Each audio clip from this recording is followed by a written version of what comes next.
দিদি বাড়িতে যেহেতু একদম খাঁটি গরুর দুধ থেকে, তাই মাসিমা মাঝে মাঝেই পনির বানায়। দিদি যখন বাড়ি যাচ্ছিল, দিদিকেও বেশ অনেকটা পনির ভেজে দিয়ে দিয়েছে, আর আমাকেও কিছুটা কাঁচা পনির মাসিমা দিয়ে দিয়েছিল বাড়িতে নিয়ে আসার জন্য। পনিরটা এতটাই সফট ছিল, ননাই সামান্য একটু ধরাতেই পনিরটা একটু ভেঙে গিয়েছিল।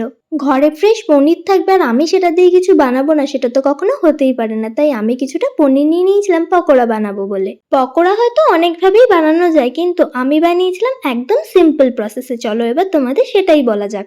আমি যেই পনিরটা ব্যবহার করছিলাম সেটা ছিল খুবই সফট, সেই কারণে আমি আর গরম জলে ভেজাইনি। তোমরা যেই পনিরটা ব্যবহার করবে সেটা যদি শক্ত হয়ে থাকে 5 মিনিট গরম জলে ভিজিয়ে রাখবে।